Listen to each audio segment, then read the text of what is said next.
E é doido, porque assim, eu fico pensando, putz, se fosse do bem, não era pra gente sentir medo. Mas aí eu comecei a ler um pouquinho de Bíblia, né?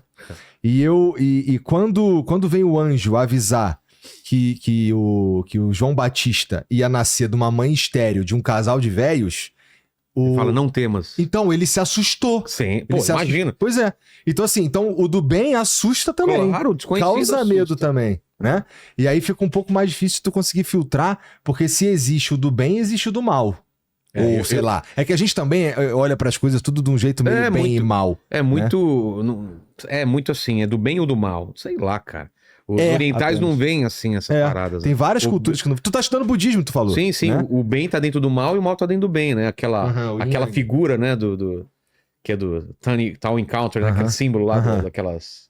Tá em constante movimento, né? Isso. Então, você assiste os animes, alguns animes dos caras, e você vê, cara, que não tá muito dividida essa coisa do bem e o mal. Não sei se você viu a viagem de Chihiro. Cara, que personagem lá é bom ou mal? Não dá pra você saber. Tem a bruxa que é má, mas também faz bondade. Tem um moleque lá que não sei o quê. Cara, é muito complicado. Eu não sou muito maniqueísta também, não, assim, de fazer essa divisão. Acho que existe o mal, existe o bem, existe um cinza absurdo no meio. Porra. Aí. Eu acho que o cinza absurdo talvez seja o que a gente tenha mais contato, né? Que seja o que a gente não consegue mesmo... Tipo, não dá pra você definir se aquela parada ali vai estar pra te ajudar ou se ela apenas está ali, né? E aí isso aqui me pega um pouco. Porque, por exemplo, beleza. Tem alguém aqui falando comigo. Esse alguém não é porque ele é um ser transcendental, vou chamar assim, que ele tá necessariamente querendo me ajudar. Até porque ele deve ter as próprias vontades e propósitos, né? Que não pode bater, não necessariamente batem com o nosso. E outra, não tá ali mesmo, tipo assim, não tá encarnado mesmo. Então meio que não tá sujeito às nossas leis, por exemplo, não tá sujeito ao jeito como a gente opera, não tá sujeito nem ao jeito que a gente entende as coisas, porque a gente também é limitadaço do que a gente consegue entender. Igual você falou, um ser bidimensional vendo um tridimensional, caralho, meu irmão, o que é isso?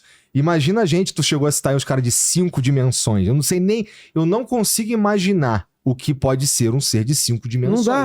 Os caras tentam, às vezes, fazer imagens por computador como chama? Aquela figura de mais dimensões. É difícil a gente entender ela, entendeu? Não dá. A gente não consegue nem... ela não se monta no nosso cérebro, né? Exato. Então, porra, tudo isso assim é muito fascinante. Você quer pirar mais ainda, cara? Eu piro muito no estudo também de mundos paralelos. Tem aquela série Dark Matter lá, uma Matéria Escura, não sei se você assistiu. Não, não assisti, não, mas eu sei que é maravilhoso, cara. Que é a teoria... Vou dar um exemplo do que eu vi num livro que chama Tempo, o Profundo Mistério do Universo. Era assim, para você entender o universo paralelo, é como se você estivesse num túnel de vidro com uma lanterna na mão.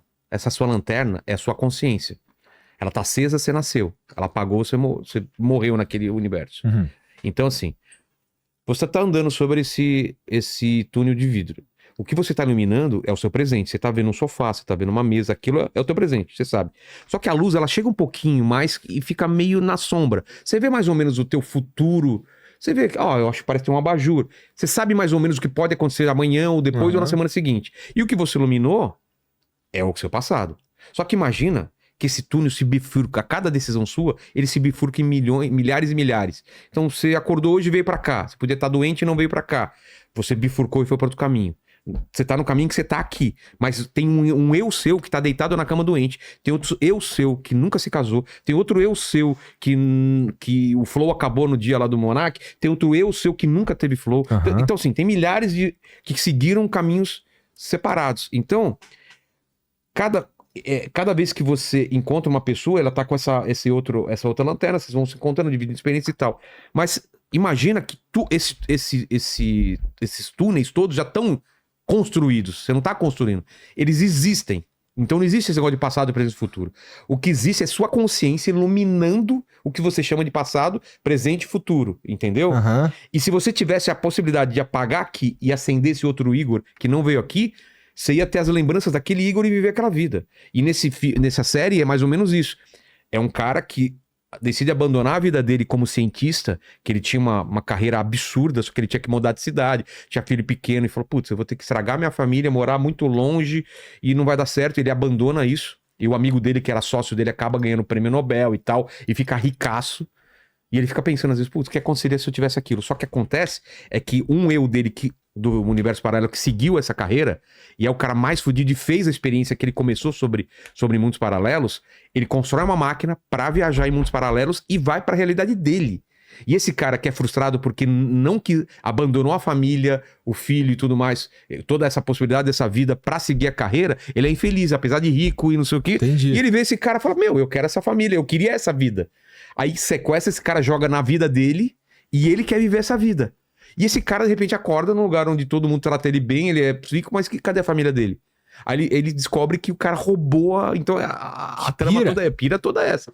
Mas o pessoal fala que essa... Eu me amarro nessas séries assim, Eu mano. também. E o pessoal fala que esses déjà vu são de vidas paralelas que você tem que às vezes se encostam com a nossa.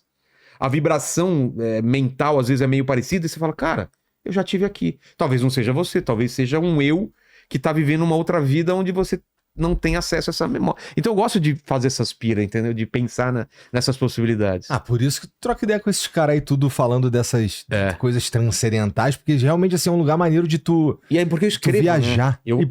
Como eu escrevo ficção, o exercício maior que eu faço é e se? Tanto que quem é cristão, talvez leia meu livro e vai falar, pô, Vilela, você deturpou todo o conhecimento de demônios e anjos. Fala, não, isso daqui a minha função aqui não é fazer exatamente a hierarquia da Bíblia, tudo. Eu criei uma nova série de anjos, demônios, como o mundo funciona. Eu fui para outra parada, mas é só porque eu misturei várias coisas que eu estudei de ciência, de não sei o quê, e criei uma parada minha. Não tô querendo ser sério. É só pra ficção mesmo. A minha pira é essa. Essas paradas, então, tudo que tu vai procurar, que tu fica viajando, é pra tu poder escrever teu próprio bagulho de forma original. Tanto que às vezes termina o papo aqui, eu fico mais uma hora trocando ideia com os caras, assim. Acontece lá também.